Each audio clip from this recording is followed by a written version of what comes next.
L'épisode commence avec Simran qui demande à Shambhu. Qui a préparé tous ces plats? Shambhu répond. Madame Roshni a préparé quelques petits plats pour Monsieur Siddharth. Simran rétorque, agacé. Je ne vois pas pourquoi Roshni devrait encore cuisiner alors que le dîner était déjà prêt. Franchement, cette Roshni, elle est vraiment incroyable, dans le mauvais sens du terme. Kritika arrive et s'adresse à Shambhu. Écoute, je peux m'occuper des tâches restantes dans la cuisine. Tu peux y aller. Ensuite, Kritika se tourne vers sa mère. Maman, laisse-le passer là où il est, s'il te plaît. Oublions toute cette histoire. Roshni nous a affirmé qu'elle était innocente. Sid nous a montré des preuves, non? Roshni n'a rien fait de mal. Personne n'est parfait, maman, ni toi ni moi. Nous avons tous nos défauts, et Roshni a les siens. Nous devrions l'accepter comme elle est. Pardonne-lui, je t'en prie. Simran, toujours aussi intransigeante, secoue la tête. Non, je ne peux pas lui pardonner, Kritika. Je ne peux plus rester dans la même pièce qu'elle. Tout ce que je souhaite, c'est que ces 3 mois passent au plus vite pour qu'elle sorte enfin de nos vies, une bonne fois pour toutes. Elle prend la nourriture et la jette dans la poubelle, sous le regard satisfait de Kritika, qui esquisse un léger sourire. De l'autre côté, Kana s'approche de Roshni et lui demande doucement. Pourquoi n'es-tu pas rentrée à la maison après tout ce qui s'est passé? Roshni, pourquoi tu ne dis rien? Je crois savoir pourquoi tu restes silencieuse. Tu essaies de cacher l'amour que tu ressens pour Siddharth parce que tu penses que c'est la meilleure solution. Mais laisse-moi te dire, ce n'est pas la solution. Elle tend une boîte à Roshni. Ces lettres, ce sont toutes celles que Sid t'a écrites pendant ton absence. Tous les jours, quand tu étais à Bangkok. Je les ai gardées en lieu sûr pour toi. Ta mère n'a jamais pu y mettre la main dessus. J'ai toujours su qu'un jour, je te les remettrai. Et aujourd'hui, c'est le bon moment. Quand tu les liras, tu comprendras combien Siddharth t'aime. Si en les lisant tu ne réalises pas à quel point il t'aime, alors tu ne sauras jamais combien tu comptes à ses yeux. Mais souviens-toi de ceci, ma grande, si tu perds Siddharth et son amour, tu seras la femme la plus malheureuse du monde. Tu vivras seule, tout comme ta mère. Elle ajoute d'un ton plus grave. Avoir un compagnon est essentiel pour une femme, Roshni. Et toi, tu as eu la chance de rencontrer un homme qui serait prêt à déplacer des montagnes pour toi. Si tu ne réalises pas tout cela en lisant ces lettres, alors peut-être que tu ne mérites pas son amour. Sur ces mots, Kana s'en va, laissant Roshni seule face à ses pensées. L'orage gronde au loin alors que Roshni ouvre doucement la boîte, pleine d'appréhension. Elle s'assoit, les mains tremblantes, et commence à lire la première lettre. Dans la lettre, Siddharth écrit. Chère Roshni, un autre jour se lève, mais l'espoir de te revoir me rend plus fort chaque matin. Un jour, nous serons réunis, je te le promets. Même si je devais me battre contre le ciel ou contre la nature, je ferai tout pour que tout soit parfait. Reviens-moi, mon amour. Tout ce que je veux, c'est toi. Je t'aime, Roshni. Je t'aime de tout mon cœur. Les larmes aux yeux, Roshni continue de lire, mais une bourrasque de vent fait s'envoler toutes les autres lettres. Elle se précipite pour les ramasser, les serre contre elle alors que la pluie commence à tomber. Tremblante et en pleurs, elle repense à la dernière fois où Siddharth avait pris sa défense. Après un long moment, Roshni marche, perdue dans ses pensées. Elle rentre dans la maison, le cœur lourd, et trouve Siddharth dans la chambre. Elle s'approche doucement, s'assoit devant lui et commence à parler, la voix brisée par l'émotion. Pourquoi, Siddharth? Pourquoi perds-tu ton temps à m'aimer? Je n'ai jamais rien fait pour toi. Je n'ai jamais essayé de te comprendre. Elle marque une pause, le regardant dans les yeux. Je n'ai jamais compris ce que tu as traversé, ce que tu as dû endurer tout ce temps. Toi et moi, nous avions tous deux besoin d'amour, mais je n'ai pas su prendre mes responsabilités. Et pourtant, tu ne m'as jamais abandonné. Les larmes coulent librement sur ses joues. Non, Siddharth. Je ne mérite pas ton amour. Je suis désolée. Je te demande pardon. Mais je te promets quelque chose, écoute-moi. Je te promets de réparer ce qui a été brisé entre nous. Je ne laisserai pas notre amour mourir. Je ferai tout pour sauver notre couple et réunir nos familles comme avant. Tu as toujours fait ton devoir envers moi, Siddharth. Maintenant, c'est à mon tour. Je ne te décevrai pas. Roshni, dans un élan d'émotion, dépose un doux baiser sur les lettres qu'elle tient encore contre elle, prête à tout pour reconstruire leur amour. Le lendemain, Simran, après avoir prié, marche dans la maison avec un plateau entre les mains. Elle croise Rajvir, qui s'incline pour prendre la bénédiction devant elle. Simran continue son chemin, mais Rajvir l'interpelle. Simran, attendez. Elle se tourne vers lui. Écoutez, vous devriez prier le Très-Haut avec plus de sincérité.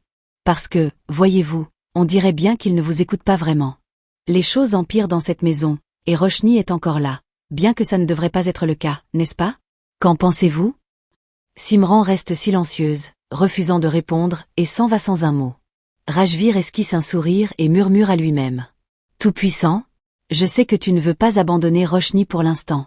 Mais prépare-toi, car je ferai tout pour qu'elle ne reste pas ici bien longtemps. J'en ai assez de cette histoire. Ses efforts sont vains. Et cette fois, mon plan est infaillible. Même toi, tu ne pourras rien faire pour elle. Derrière eux, Roshni, qui a tout entendu, avance et déclare d'un ton ferme. Je n'ai pas peur de toi, Rajvir. Elle s'approche de lui et le fixe droit dans les yeux.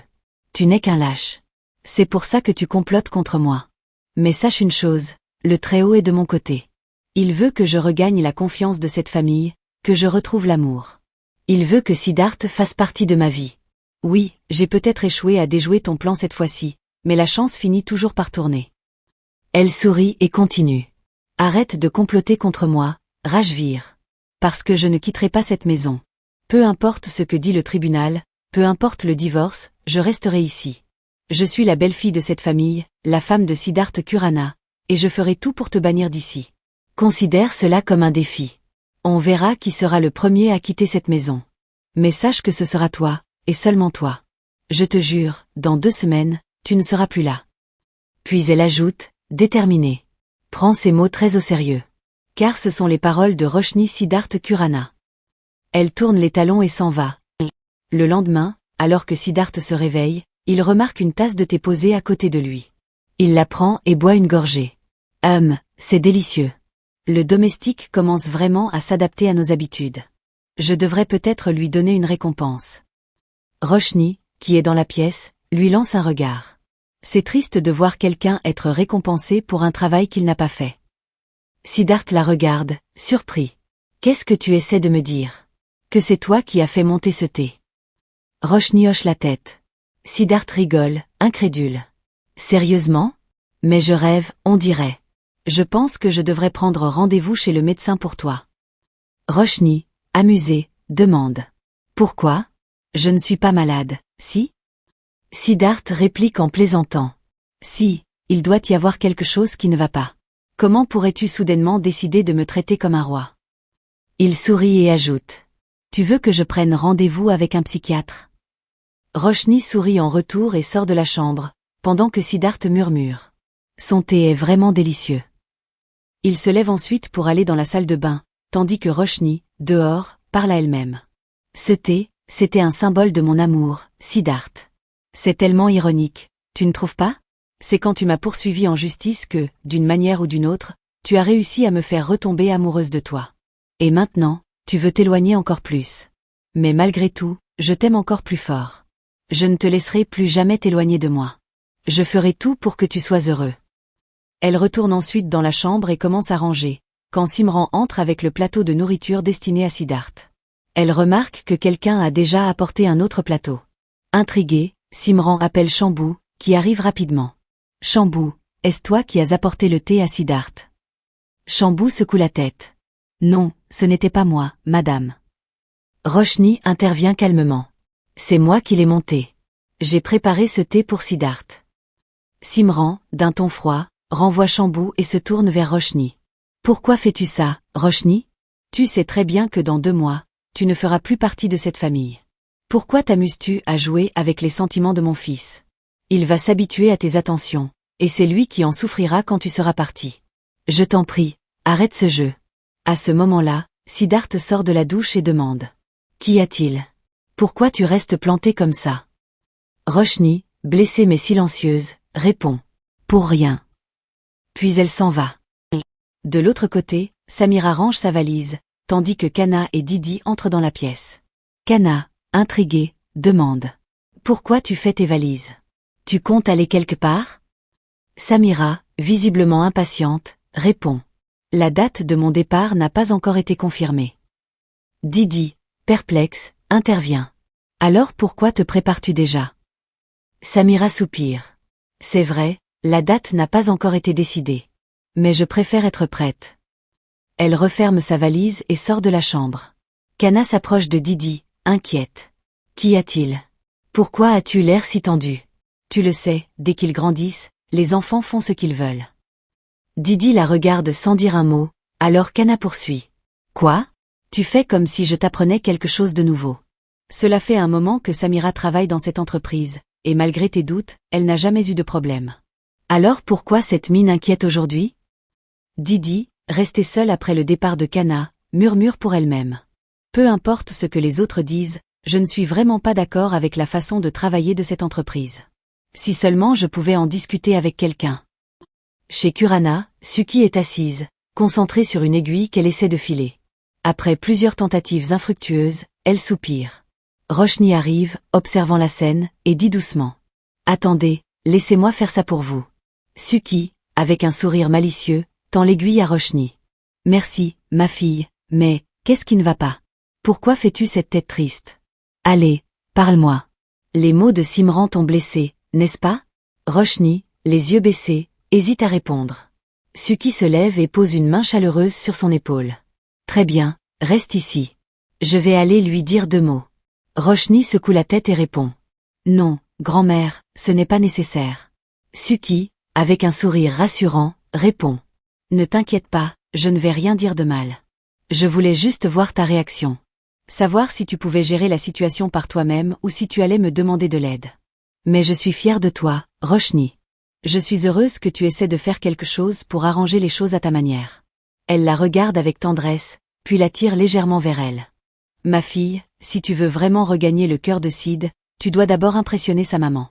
Après tout, Simran est ta belle-mère. Il est temps de laisser le passé derrière nous, non? C'est loin tout ça.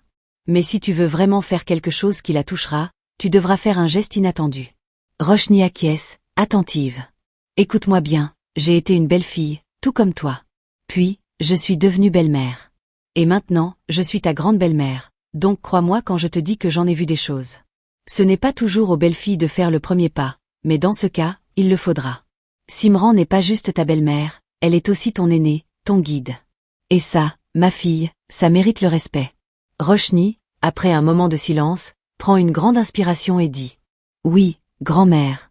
Mais puis-je dire quelque chose sans que vous le preniez mal? Suki hoche la tête, l'encourageant à continuer.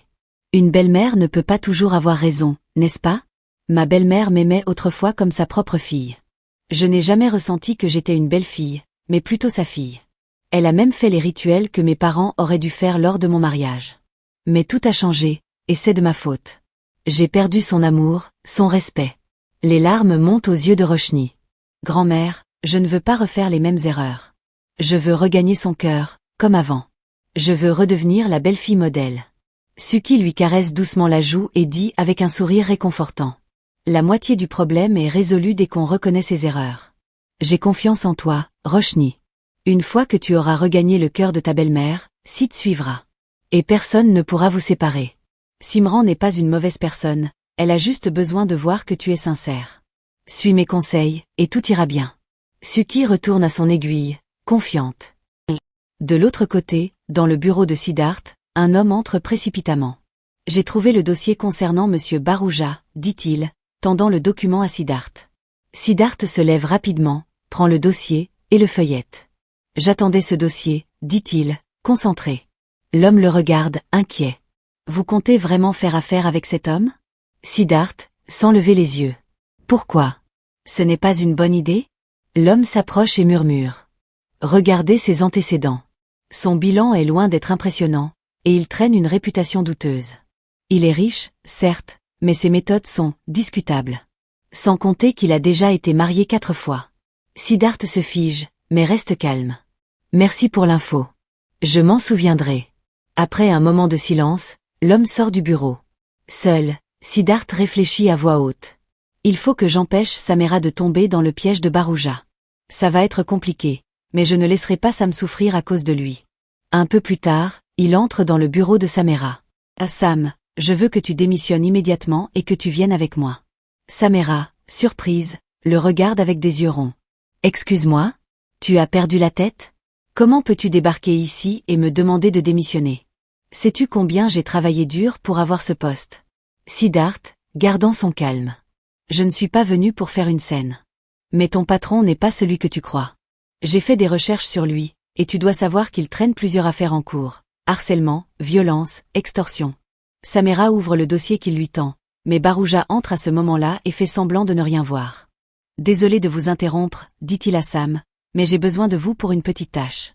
Distraitement, elle repose le dossier. Siddharth insiste. Sam, tu dois démissionner. Cet homme est dangereux. Barouja, fronçant les sourcils. Excusez-moi? Vous êtes en train de m'insulter dans mon propre bureau. Qui êtes-vous? Siddharth, imperturbable. Que vous me connaissiez ou non n'importe peu. Ce qui compte, c'est que moi, je sais qui vous êtes. Et sachez que cette femme fait partie de ma famille. Si vous osez lui faire du mal, je reviendrai, et cette fois, ce ne sera pas aussi simple. Barouja appelle la sécurité pour faire sortir Siddharth. Avant de sortir du bureau, Siddharth s'arrête près de Barouja, le regard intense, et déclare d'une voix glaciale. Sachez que cette jeune femme, avec qui vous comptez flirter, fait partie de ma famille. Si jamais vous osez lui faire du mal, je reviendrai ici, et croyez-moi, vous comprendrez de quel bois je me chauffe. Chez Kurana, Suki, avec un sourire caché, jette des feuilles par terre, juste au moment où Simran passe. Elle soupire lourdement avant de s'exclamer. Mais c'est incroyable. Le festival est dans 10 jours, et regarde l'état de cette maison. Je n'ai jamais vu une maison aussi sale de toute ma vie. Simran arrive calmement, et d'un ton posé, dit. Ne vous inquiétez pas, je vais m'en charger. Elle sort son téléphone pour appeler Shambhu. Suki, les bras croisés, l'observe avec une moue désapprobatrice. Ah, encore lui. Tu l'appelles pour chaque petite corvée. Mais toi, tu ne fais jamais rien. Les tâches ménagères ne te concernent donc pas. Simran? Enfin, c'est vrai, qu'est-ce que je raconte? Tu es bien trop occupé à répondre à tes coups de fil et à organiser tes soirées mondaines. Comment pourrais-tu t'occuper de la maison? Allez, dis-moi, où est ta belle-fille? Suki appelle Roshni, qui arrive rapidement. Suki continue avec un air faussement amusé. Vous deux, vous êtes tellement semblables. Depuis que vous êtes revenus de Mimbé, vous ne faites plus rien vous-même. Tout dépend des domestiques, et les tâches ménagères? Oubliez. Simran, d'un ton glacial et ferme. Je vous en prie, je m'occupe des tâches ménagères. Mais ne me comparez pas à Roshni. Suki, en haussant les sourcils, réplique calmement. Oh, mais je ne compare personne. Pourquoi le ferais-je? Parce que ma Roshni m'a rendu fière, tu vois. Et toi, Simran, qu'est-ce que tu fais? Tu donnes des ordres aux domestiques et tu passes des appels pour organiser tes fêtes. Mais je te conseille de ne pas me fixer ainsi. Oui, écoute bien. Cette maison, c'est la tienne. Et elle, c'est ta belle-fille. Elle doit apprendre de toi. C'est toi son guide ici. Suki fait une pause, regardant Simran droit dans les yeux. Le festival approche à grands pas. Je veux que cette maison soit impeccable. Vous devez toutes les deux commencer à travailler dès maintenant. Pas de poussière, rien du tout, c'est clair? Simran, légèrement agacée, hoche la tête. Suki, satisfaite, continue. Simran, regarde aussi dans la cuisine. S'il manque quelque chose, fais-le savoir. Hier, j'ai voulu me faire du thé, et imagine-toi, il n'y avait plus de thé. J'ai dû me contenter de café. Simran, retenant son exaspération, répond. Cela fait des années que je gère cette maison. J'ai nettoyé chaque coin sans l'aide de personne, et je peux continuer à le faire. Suki l'interrompt brusquement. Mais tu as besoin d'elle. Roshni devra s'occuper de la famille après toi. Allez, arrête de chercher des excuses et mets-toi au travail. Plus vite tu commences, plus vite ce sera fait. Simran, à bout de patience, se dirige vers le placard pour sortir le matériel de nettoyage. Elle et Roshni commencent à nettoyer le sol. Suki, les bras croisés, les observe avec un sourire satisfait. Ah, c'est si agréable de voir les belles filles faire les tâches ménagères. Je veux voir mon reflet sur le sol, vous m'entendez? Très bien, n'oubliez pas de vérifier s'il ne manque rien dans la cuisine. Après avoir terminé le nettoyage, Simran s'éloigne, visiblement irrité. Roshni jette un coup d'œil à Suki, et les deux échangent un sourire complice. Rajvir reçoit un appel de Barouja, qui, avec une voix nerveuse, dit « Écoute, il y a eu un changement de programme dans notre plan. Je me suis dit qu'il fallait que je t'informe. Un homme est récemment venu voir sa mère au bureau, il a tenté de dévoiler toute la vérité me concernant. Tu comprends? Cet homme, eh bien, je pense qu'il s'appelle Sid. Il doit être un ami proche de Samedi. Je me suis arrangé pour qu'il soit expulsé par la sécurité. » Rajvir, visiblement en colère, rétorque sèchement. « Tu es un idiot. Cet homme, c'est Siddharth Kurana. Le beau-frère de Sam. Il connaît toute la vérité sur toi. Ce n'est pas qu'un petit problème, c'est une menace. Cela signifie que nos ennuis viennent juste de commencer. Il prend une pause pour réfléchir et reprend. Nous devons agir immédiatement. Mais le plan en marche aujourd'hui même. Tu dois convaincre Sam de partir à l'étranger, compris? Barouja, après un court silence, accepte nerveusement. Très bien. Il coupe l'appel. Rajvir, pensif, murmure à lui-même. Ah, ce Siddharth. Il essaie toujours de me mettre des bâtons dans les roues. Mais cette fois-ci, je vais m'assurer qu'il échoue. Chez les Kurana, Simran se tient sur un support pour nettoyer les étagères dans la cuisine. Roshni, inquiète, arrive et tente de l'aider. Laisse-moi faire ça à ta place, Simran. Simran refuse obstinément, mais manque de tomber. Après avoir retrouvé son équilibre, elle s'énerve et lance. Pourquoi tu ne m'as pas aidé quand je tombais? Roshni, d'un ton calme, répond. Je vous ai pourtant dit de faire attention, mais vous n'avez pas voulu m'écouter. Elle sort de la cuisine, laissant Simran perplexe. Simran murmure, agacé. Quel genre de personne fait ça? Je suis en pleine souffrance, et elle me laisse toute seule. Elle ne se soucie de personne. Elle tourne la tête et voit Roshni juste devant elle. Surprise, elle se tait immédiatement. Roshni, sans dire un mot, prend doucement le bras de Simran et l'emmène dans le salon. Détendez-vous, d'accord? Dit-elle doucement. Je vais vous faire un massage. Vous savez que ça vous fera du bien. Si vous refusez, je devrais le faire de force, et ça vous fera encore plus mal. Vous savez bien à quel point je peux être têtue aussi. Roshni commence à masser les épaules de Simran, qui, touché par le geste, se souvient des paroles de Kurana. Roshni gagnera ton cœur à nouveau. Pendant ce temps, chez Durga Khanna, Siddharth entre précipitamment dans la maison, appelant Samira à haute voix. Samira. Où es-tu? Didi, assise dans le salon, l'interrompt avec froideur. Comment oses-tu mettre les pieds chez moi? Tu n'as pas honte? Ce n'est pas ta maison, tu n'es pas le bienvenu ici. Sors immédiatement. Siddharth, déterminé, répond fermement. Non, je ne partirai pas tant que personne ne me dira où est Samdi. J'ai besoin de savoir où elle se trouve. Alors, dis-moi. Il prend une chaise et s'assoit, défiant Didi du regard. Didi, exaspéré, cède. Très bien. Sam n'est pas ici. Et même si elle était là, elle n'aurait pas envie de te parler. Maintenant, sors. Khanna, observant la situation avec plus de calme, intervient. Didi, calme-toi. Si Siddharth est venu jusqu'ici, c'est qu'il doit avoir une bonne raison. Dis-moi tout, Siddharth. Est-ce que tout va bien? Siddharth, avec un air grave, répond. Non, grand-mère. Rien ne va plus. L'homme pour qui Sam travaille est un voleur. Un escroc. En plus, c'est un homme à femme, un manipulateur. Samira est en grand danger. Didi et Khanna sont sous le choc. Didi, incrédule, demande. Qu'est-ce que tu racontes, Siddharth?